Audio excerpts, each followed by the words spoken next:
저와 여러분을 침투하지 못할 줄로 믿습니다. 오직 믿음으로 사시고 또 믿음으로 승리하는, 믿음으로 주님 앞에 서는 저와 여러분이 되기를 축복합니다. 그 옆에 사람하고 확인해 보겠습니다. 성경 잘 읽고 계십니까? 확인해 보겠습니다. 성경 잘 읽고 계시죠?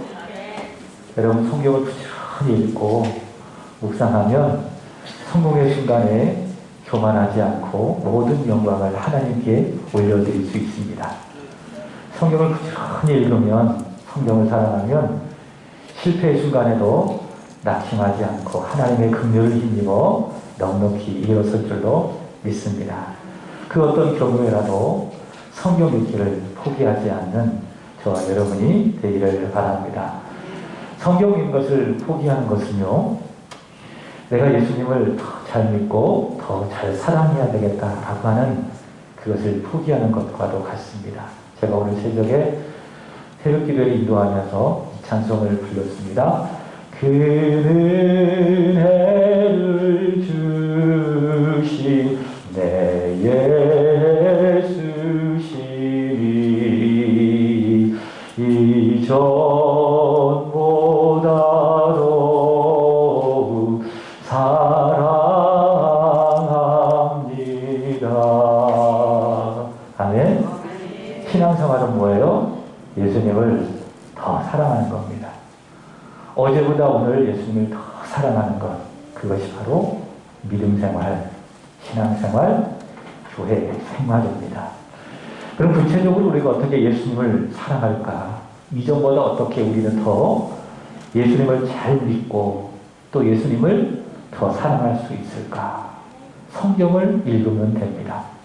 부지런히 예수 그리스도의 말씀, 하나님의 말씀, 성경을 읽으면 우리는 이전보다 더 주님을 잘 믿고 또 주님을 사랑하게 될 줄로 믿습니다. 성경은 약 1600년 동안 40여 명의 저자들이 성령의 감동으로 기록한 하나님의 말씀입니다. 성경은 바울이 이야기했던 것처럼 구원에 이르게 하는 지혜가 있습니다. 그리고 교훈과 책망과 바르게 함과 의로 교육하기 유익한 살아계신 하나님의 말씀, 그것이 바로 성경입니다. 성경이 살아계신 하나님의 말씀이다라고 하는 것은 오랜 시간 동안 여러 명의 저자들에 의하여 성경이 기록되었지만 그 주제가 정확하게 하나이다라고 하는 점입니다. 그것은 무엇인가? 우리 한번 화면을 보고 확인해 보겠습니다. 요한복음 20장 31절입니다. 다 같이 읽어보겠습니다. 시작. 오직 이것을 기록함은 너희로 예수께서 하나님의 아들 그리스도이심을 믿게 하려 함이요 또 너희로 믿고 그 이름을 힘입어 생명을 얻게 하려 함이라. 아멘.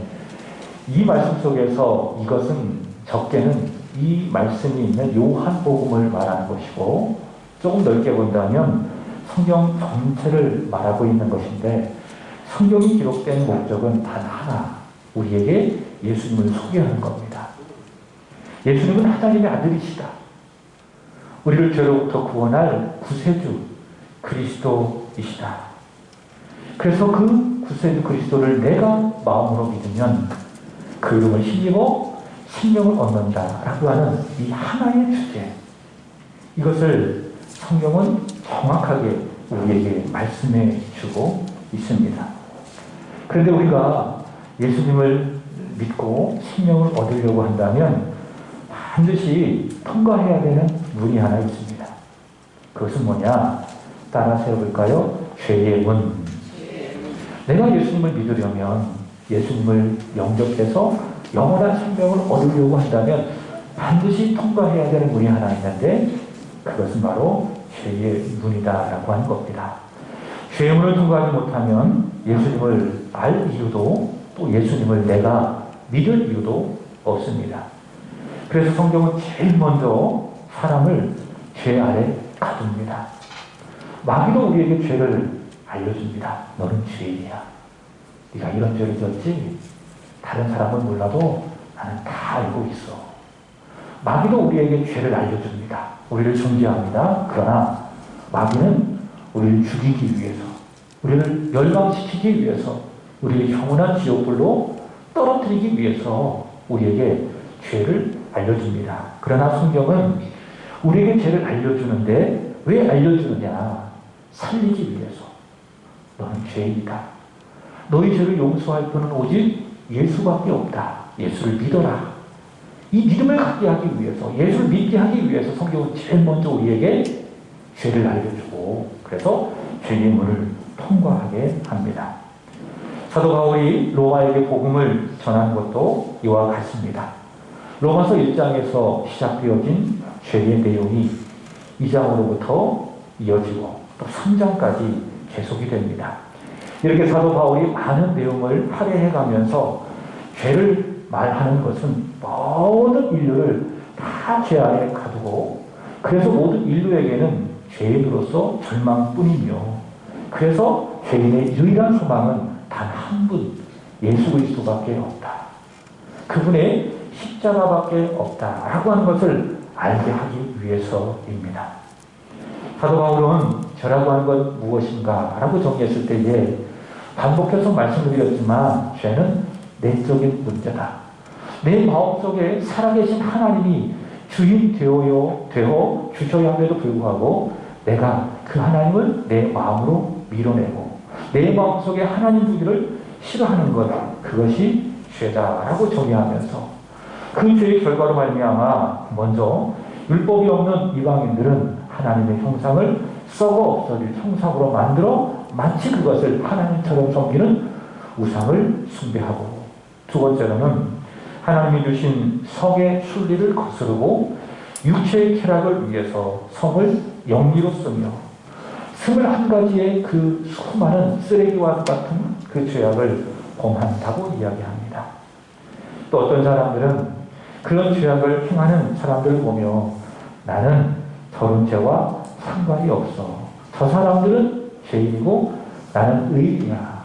이렇게 의로움을 가지고 상대방을 판단하고 정죄하는 그 사람들의 죄를 보면서 그들은 또 다른 악을 범하고 있습니다. 이방인들은 그렇다면 거룩하다라고 일컫는 유대인들은 과연 어떤가? 그들은 선택받은 혈통을 가지고 있습니다.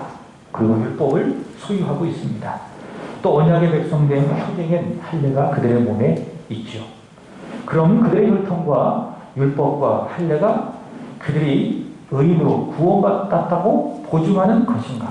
사도 바울은 아니라고 이야기하죠. 혈통이 있고 또 율법이 있고 할례가 있지만 하나님의 말씀에 순종하지 않고 오히려 율법을 범하는 너희를 보니 너희도 역시 이방인들처럼, 너희가 정죄하는 이방인들처럼 너희도 똑같이 구원받아야 하는 죄인이다라고 이야기를 합니다. 그런데 그런 바울의 진술의 앞에 누군가 제기하는 세 가지의 질문이 있습니다. 그래서 오늘의 말씀의 제목이 세 가지의 질문입니다. 자, 첫 번째 질문은 이겁니다.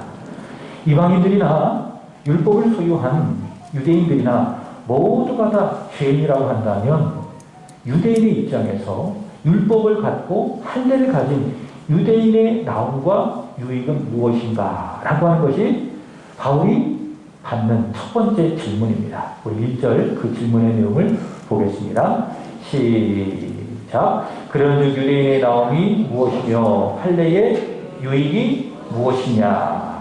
자, 이 첫 번째 질문에 대하여 사도 바울이 대답을 합니다. 우리 2절을 읽겠습니다. 시작. 범사에 많으니 우선은 그들이 하나님의 말씀을 맡았음이니라. 범사에 많다. 유대인들이 이방인들보다 나은 점이 적지 않다. 그러나 그들 중에 최고는 뭐냐? 그들이 하나님의 말씀을 맡았다라고 하는 것이다. 이것이 바울의 대답입니다. 여러분, 유대인이나 이방인이나 모두가 다 하나님 앞에 죄인이기 때문에 구원받으면 차이가 없습니다. 그러나 유대인과 이방인에 있어서 다른 점이 분명히 있습니다. 이방인에게는 없는 것 하나가 유대인에게 있다는 거죠. 그건 뭡니까? 하나님의 말씀. 그들은 하나님의 말씀을 맡았다라고 하는 것이죠. 하나님은 세상의 많은 민족들 가운데에 특별히 유대인들을 선택하여 그들에게 하나님이 누구인지를 제시하여 주시고 하나님의 마음을 잘 담아내어진 율법을 그들에게 주셨습니다. 우리 지난주에 출애굽기를 읽었고 또 오늘부터 어제 금요일부터죠. 금요일부터는 우리가 레위기를 읽고 있습니다. 사실 출애굽기를 읽어가고 또 레위기를 읽어간다라고 하는 것이 이게 쉬운 일은 아닙니다. 근데 여러분 모든 성경이 그렇지만 특별히 레위기를 읽을 때에 여러분이 먼저 기도하십시오. 하나님, 이 말씀 속에 담겨 있는 하나님의 마음을 알게 하여 주옵소서. 말씀을 읽을 때에 하나님의 말씀을 읽을 때에 내가 나를 향하신 하나님의 마음과 사랑을 느끼면 지루할 이유가 없습니다. 이해되지 않는다고 해서 그 성경을 덮을 이유가 하나도 없습니다. 왜? 거기에는 하나님의 마음이 담겨 있기 때문에. 나를 향한 하나님의 사랑, 하나님의 마음이 그 말씀 속에 담겨 있기 때문에 전혀 성경을 읽을 때에 지루하거나 은혜가 없지 않습니다. 이해가 되지 않아도 하나님의 마음이 느껴지니 은혜가 되는 것이죠. 유대인들은 하나님의 마음이 담긴 율법으로 자신들은 하나님 앞에 어떤 존재인지를 알게 되며 또 내가 하나님 앞에 어떤 존재로서 어디로 가야 하고 무엇을 행해야 되고 또 무엇을 지키며 살아가야 하는지 또 무엇이 선이고 무엇이 악한지 분별합니다. 그리고 빛 가운데 살아갑니다. 사람의 진정한 소망이 무엇인지를 알게 되는 겁니다. 그러나 그들이 맡은 하나님의 말씀을 통하여 그들은 무엇보다도 나를 구원할 그리스도를 보게 되어지고 믿을 수 있는 유익을 받게 되는 것이죠.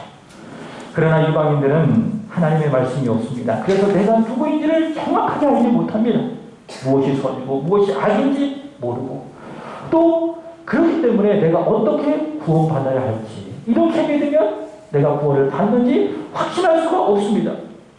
그래서 사도 바울 당시 이교도들은 어떻게 하면 우리가 신의 뜻을 알 수 있을까라고 고민해가면서 날아가는 새를 바라보면서 저것을 유익 있게 관찰하는 겁니다. 혹시 저것이 하나님의 뜻이 아닌가. 또 어떤 사람들은 새의 내장을 열어보아서 저것이 하나님의 뜻이 아닌가 그 뜻을 파악했다고 합니다. 여러분 유대인들은 이방인에게 없는 정확한 구원의 진리 하나님의 말씀이 있습니다. 그래서 이방인과 비교했을 때에 그들이 하나님의 말씀을 맡았다. 이것이 그들에게 있어서 최고의 유익이다. 그들만이 받았던 특별한 복이다. 바울은 대답을 하고 있습니다. 오직 유대인들에게만 하나님의 말씀이 주어졌기 때문에 그 말씀이 얼마나 좋은지 시편 기자는 이렇게 이야기합니다. 시편 119편 103절입니다. 주의 말씀의 맛이 내게 어찌 그리 감지요 내 입에 꿀보다 더하리이다. 아멘. 여러분 다른 사람들과 똑같이 같은 음식을 먹고 있으면 그 음식의 맛이 덜할 거예요. 그러나 다른 사람은 맛있는 음식을 먹지 않아요. 오직 누구만 먹어요? 나만 먹어요. 그러면 그 음식의 맛이 얼마나 더 달겠습니까? 바로 유대인들이 그랬다는 거지요. 그들에게 이방인에게 없는 살아계신 하나님의 말씀이 있습니다. 그 말씀을 맡았습니다. 그 말씀의 맛이 얼마나 좋은지 얼마나 단지 내 입의 꿀보다 더 답니다. 그렇게 고백을 했습니다. 그리고 그 하나님의 말씀이 육신이 되어 오셨습니다. 그들이 맡았던 하나님의 말씀, 눈으로 보고 귀로 들었던 그 하나님의 말씀이 육신이 되어 그들 가운데 오셨죠. 그분이 누구십니까? 요한복음 1장의 말씀을 보시면 말씀이 육신이 되어 우리 가운데 거하시며 우리가 그의 영광을 보니 독생자의 영광이요 은혜와 진리가 충만하더라. 그분은 누구십니까?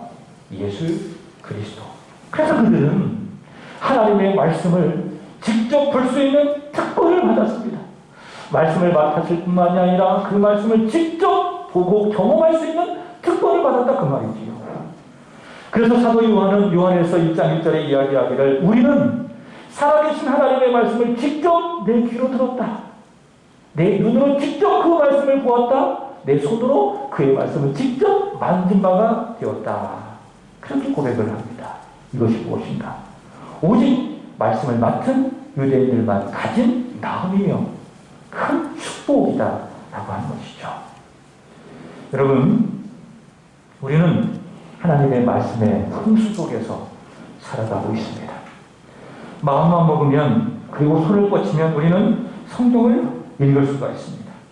더 깊이 그리고 더 자세히 성경을 이해할 수 있도록 돕는 것이 우리 주변에 너무나도 많이 있습니다. 성경이 없어서, 말씀이 없어서 우리가 성경을 못 읽는 것이 아닙니다. 말씀이 없는 것이 문제가 아니라는 거지요. 누가 문제입니까? 내가 문제입니다. 하나님의 말씀을 가까이 하지 않는 내 게으름이, 내 악함이 문제라고 하는 것이죠. 여기 유대인들처럼 예수 안에 있는 우리에게는 하나님의 말씀이 주어졌습니다. 우리는 하나님의 말씀을 맡았습니다. 이것이 무엇입니까? 내가 받은 최고의 복입니다. 살아계신 하나님이 나에게 말씀하시는 그 말씀을 내가 맡았다. 이것이 우리가 받은 최고의 복이다라고 하는 거예요. 여러분, 세상의 물질이 우리에게 복입니까? 내가 다른 사람들보다 건강한 것이 내게 복입니까? 내 인생에 성공하고 형통하는 것이 복이라고 생각하십니까? 그렇지 않습니다. 그것은요, 아침 안개와도 같아요. 오늘 있다가도 불안해요. 내일 사라질 것에 불과합니다. 영원하지 않아요, 그런 복은. 우리에게 유일한 복은 뭐냐? 살아계신 하나님이십니다. 창세기 15장 1절의 말씀처럼 우리의 방패가 되어주시고 우리의 큰 상급이 되어주시는 여호와 하나님이 우리의 최고의 복이다. 그 하나님의 말씀을 내가 받은 것이, 그 하나님의 말씀이 내 안에 있는 것이 우리 인생의 최고의 복이라는 거예요. 그런 다른 것이 없어도, 물질이 없어도, 조금 건강하지 못하고, 나의 삶이 조금 막히고 조금 꼬여도 전혀 낙심하거나 실망할 것이 없습니다. 왜? 이미 우리 최고의 복을 받았기 때문에.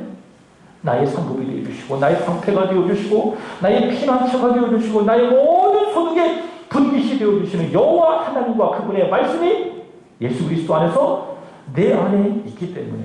그래서 우리는 내가 맡은 이 하나님의 말씀을 최고의 복으로 여기면서 우리는 이 말씀을 사랑해야 됩니다. 시편 1편 2절의 말씀처럼 우리는 이 말씀을 계속 묵상해야 돼요. 하나님의 말씀을 즐거워하며 그 말씀을 주야로 묵상해야 됩니다. 내가 깨어있을 때도 하나님의 말씀을 생각해야 되는 것이고, 내가 잠이 들어있을 때도 살아계신 하나님의 말씀을 생각하고 묵상해야 되는 것이고, 더 나아가 요한계시록 1장 3절의 말씀처럼 우리는 그의 말씀을 부지런히 읽고 듣고 그 가운데 기록된 것을 다 지켜 하나님의 복을 받는 저와 여러분이 되기를 바랍니다. 그것이 무엇이냐? 유대인들과 같이 정확한 하나님의 말씀을 맡은 자의 행복, 더 나아가 우리의 책임일 것입니다. 자, 두 번째 질문입니다. 유대인들이 하나님의 말씀을 맡았음에도 불구하고, 그러나 어떤 유대인들은 그 말씀을 믿지 않았습니다. 다 믿은 게 아니에요. 지난주 말씀을 드렸죠. 하나님이 왜 유대인들에게 말씀을 주셨느냐? 믿고 순종하라고. 근데 어떤 이들은 그 말씀을 믿고 순종했어요. 그러나 어떤 사람들은 그 말씀을 받았음에도 불구하고 믿지 않았어요. 순종하지 않았어요. 그러면 그들의 불순종이, 그들의 믿지 아니함이 하나님의 믿으심을 폐하는 것이 아닌가? 그것이 바로 바울이 받는 두 번째 질문입니다. 자, 이 질문에 대하여 3절이 이야기하고 있습니다. 보겠습니다. 시작. 어떤 자들이 믿지 아니하였으면 어찌하리요? 그 믿지 아니함이 하나님의 믿으심을 폐하겠느냐? 하나님께서는 유대인들에게 하나님의 말씀을 맡기셨는데, 목적은 그들이 하나님의 말씀을 잘 믿고 순종하여서 믿지 않는 이방인들도 그들처럼 믿고 구원을 받게 하기 위해서 그들에게 하나님의 말씀을 주셨어요. 그런데 문제는 그들이 말씀을 맡았지 정작 그 말씀을 믿지 않았다, 그 말이죠. 율법을 소유했지 그 말씀을 순종하지 않았다. 율법을 맡았지 정작 그들은 그 말씀을 믿지 않고 순종하지 않았다. 그럼 제기되는 문제는 믿지 않는 그들에게 말씀을 맡겨주신 하나님의 믿으심이 사라지는 것이 아닌가? 바로 이 질문이에요. 자, 이에 따라 바울이 대답을 합니다. 우리 4절을 읽겠습니다. 4절 시작. 그럴 수 없느니라. 사람은 다 거짓되되 오직 하나님은 참되시다 할지어다. 기록된 바 주께서 주의 말씀에 의롭다함을 얻으시고 판단받으실 때에 이기려 하심이라 함과 같으니라. 아멘. 바울이 말하는 바가 뭡니까? 그들을 믿지 않았다고 해서, 그들이 믿지 않고 순종하지 않았다고 해서 그들을 부르시고 그들에게 말씀해 주신 하나님의 믿으심, 하나님의 신실하심이 패하여지느냐? 아니라는 거예요. 왜냐? 사람은 악하고 거짓되지만 그러나 우리 하나님은 참되신 하나님이시기 때문에. 근데 그 증거가 다윗이 지은 시편 51편 4절인데 기록된 바 주께서 주의 말씀에 의롭다함을 얻으시고 판단받으실 때에 이기게 하심이라 함과 같으니라. 이 말씀은 다윗이 밧세바를 범했을 때에 나단 선지자의 책망을 듣고 다윗이 고백한 고백입니다. 그는 밧세바를 범했습니다. 여호와 앞에 죄를 지었지만 그것이 하나님의 믿으심, 하나님의 신실하심을 전혀 손상시키지 못한다라고 하는 것이죠. 오히려 하나님이 그 죄에 대하여 심판하심으로 하나님의 믿으심이, 하나님의 신실하심이 오히려 더 드러난다라고 하는 것이죠. 유대인들은요, 하나님의 말씀을 맡았고 그러나 믿지 않음이 그들을 부르사 그 말씀을 주신 하나님께 책임이 있다라고 착각했습니다. 우리가 믿지 않으면, 우리가 불순종함은 우리에게 책임 있는 것이 아니라 우리를 불러주셔서 우리에게 맡겨주신 하나님께 책임이 있는 거야. 그래서 그들은 믿음 없음이 곧 하나님의 믿으심을 패한다고 생각한 것이죠. 마치 이런 것과도 같아요. 자녀가 잘못하잖아요. 그러면 누가 고개 숙입니까? 그 자녀를 가르친 부모가 고개 숙여 사과하는 법입니다. 내가 잘못 가르쳐서 그렇습니다. 고개 숙입니다. 이게 부모의 책임이죠. 그렇게 생각하는 거예요. 그러나 여러분, 하나님은요, 사람이 아니십니다. 사람의 생각에 하나님을 가두는 것은 우상숭배와 같습니다. 분명히 기억하십시오. 하나님은 내 생각에 갇히는 분이 아니라는 거예요. 내 생각과 하나님의 생각이 같다고 생각하지 마십시오. 분명히 이야기하고 있지 않습니까? 너희 생각과 하나님의 생각은 같다, 틀리다, 다르다. 내 생각을 하나님의 생각에 가두는 것은 하나님을 모독하는 겁니다. 하나님은 우리의 생각에 갇히는 분이 절대 아닙니다. 그럼 어떻게 우리가 하나님을 신뢰할 수 있겠습니까? 하나님은 하나님이십니다. 사람은 사람일 뿐입니다. 믿지 않으면 사람이 하나님 앞에 거짓되다. 그것은 100% 사람의 책임입니다. 내가 안 믿으면 그것은 하나님의 책임이 아니라 하나님의 신실함이 패하여지는 것이 아니라 누구 책임이라고요? 내 책임이라는 거예요.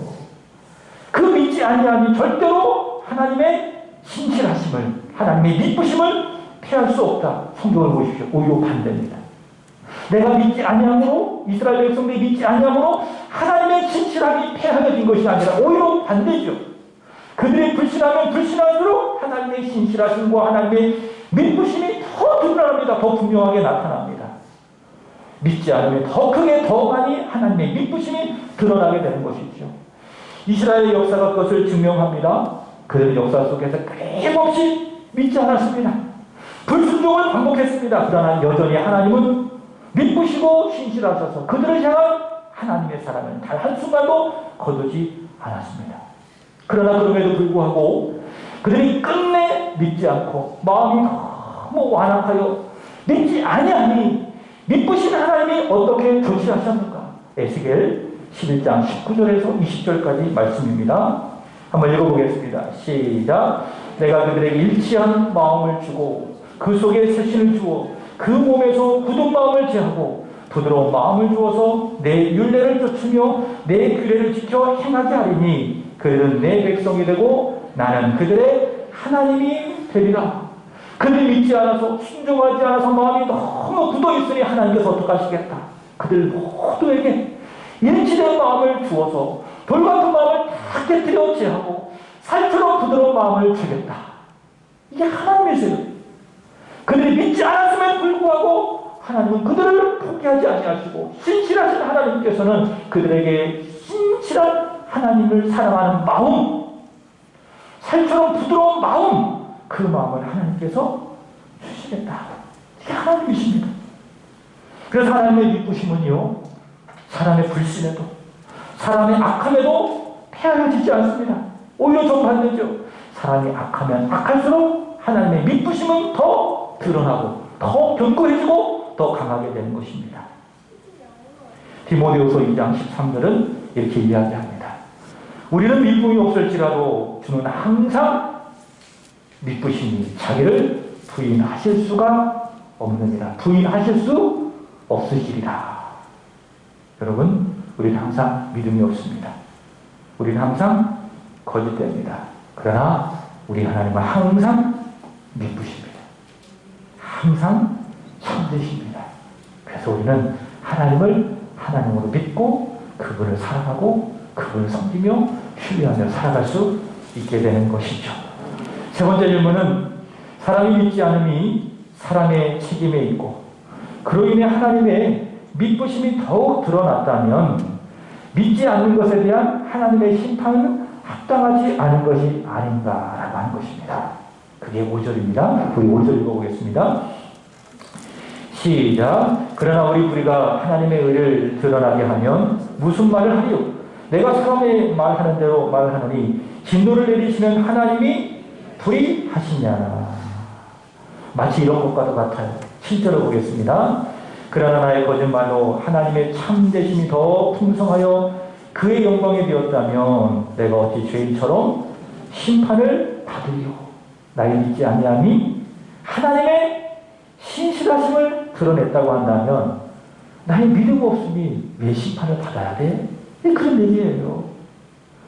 7절 다시 보시면은 내 거짓말이 하나님이 참되시다고 하는 사실을 더 풍성하게 드러내어서 그분께 영광이 되었다면 내가 거짓말했다고 해서 어떻게 하나님의 심판을 받을 수 있겠는가? 더 말한다면 그러면 내가 하나님의 참되심을 드러내기 위해서 내가 더 많은 거짓말을 할 수 있는 것이 아닌가? 이것을 뭐라고 이야기합니까? 궤변이라고 이야기해요. 내 거짓말이 하나님의 참되시다라는 사실이 드러냈다면 내가 거짓말한 그것은 하나님의 심판을 받은 것이 합당하지 않다. 오히려 더 많은 거짓말을 해서 하나님의 참되심을 드러내어서 하나님의 영광을 나타내는 것이 더 좋은 것이 아닌가? 바로 이 질문이에요. 자, 그렇게 된다면 8절 보시면은 바울이 말하는 바가 있습니다. 그러면 선을 이루기 위해서 더 많은 악을 행하자 하는 것이 아닌가라고 하는 것이죠. 죄가 많은 곳에 하나님의 은혜가 넘쳤다. 그런 말씀이 있기 때문에 그러면 우리가 더 많은 은혜를 받기 위해서 더 많은 죄를 지어야 될 것이 아닌가. 그 궤변을 늘어놓는 것과도 같습니다. 이런 생각을 가진 사람들에게는요. 가룟유다가 아주 억울해요. 가룟유다는 어떻게 됐습니까? 예수님이 배반하고 그러나 결국 하나님의 뜻을 이루었으니 하나님이 가룟유다를 심판하는 것이 합당하지 않다. 이렇게 생각하는 거 맞아요? 틀려요? 틀려요. 가룟유다는 억울하단 말이에요. 그 사람들의 입장에서는. 왜? 가룟유다가 범죄해서 결국 예수님을 팔아넘겨서 하나님의 뜻을 온전히 성취했기 때문에 가룟유다는 죄가 없는 거야. 그런 생각을 가진 사람들은 가룟유다를 그렇게 보고 판단할 수밖에 없습니다. 이런 질문은 하나님의 역사를 교묘하게 이용해서 자신의 불의와 악함을 감추고 하나님의 공의로운 심판을 면해 보려고 하는 악한 본성에 기인한 것이죠. 자, 이에 따른 사도 바울의 대답이 있습니다. 6절 보시기 바랍니다. 결코 그렇지 아니하니라. 만일 그리하면 하나님께서 어찌 세상을 심판하시리요. 믿지 않고 불의하고 거짓이 하나님의 의와 선을 드러냈어도 절대적인 하나님의 공의는 살아있어서 불의에 대하여 거짓에 대하여 반드시 심판하신다. 그래서 내 불의가 하나님을 드러내어 더욱 불의를 드러내기에 더욱 불의를 행하자라고 한다면 그 사람은 반드시 정죄받고 심판을 받는다. 바로 그게 사도 바울의 대답입니다. 이렇게 사도 바울은 하나님의 말씀을 맡은 유대인이랄지라도 그들이 믿지 않았고 불의했고 거짓되었으니 그들 또한 역시 하나님의 심판을 받아야 할 악한 죄인임을 선언하며 그래서 그들에게 유일한 소망은 오직 한 분 예수님과 그의 십자가밖에 없음을 보게 하고 있습니다. 여러분, 우리는 미쁘지 않습니다. 그것이 우리의 본성입니다. 내가 죄인이다라고 하는 증거입니다. 그러나 우리 하나님은 항상 미쁘시고 신실합니다. 여러분 그 하나님 앞에 다시 서시고 그를 향한 미쁘심을 다시 한번 회복하시기 바랍니다. 하나님이 보실 때에 믿을 만한 사람으로 정직한 사람으로 살아가시게 되기를 축복합니다. 나는 불의하고요. 나는 거짓되어도 그러나 우리 하나님은 참되십니다. 하나님은 내 거짓조차도 선용하셔서 하나님의 의로우심을 드러낼 수 있는 전능하신 하나님이 되십니다. 내 거짓조차도 참 하나님을 드러내는 도구로 삼으신다면 여러분 내 하나님 앞에 참되고 정직한다면 하나님은 나를 더 크게 사용하셔서 당신의 선하심을 당신의 정직하심을 더 분명하게 드러낼 줄로 믿습니다. 하나님 앞에 정직하게 바르게 살아가시기를 축복합니다.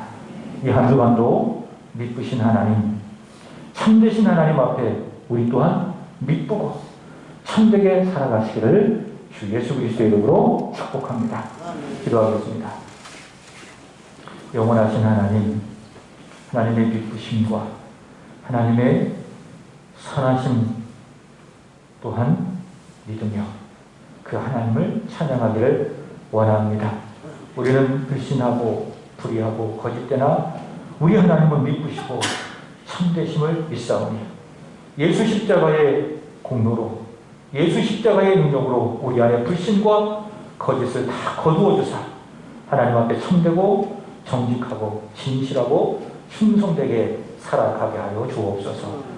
하나님 보시기에 믿음직한 십자가의 용사 오늘 예배하는 우리 세안의 모든 성도들 되게 하여 주옵소서. 감사하며 구주 예수님의 이름으로 기도드리옵나이다. 아멘.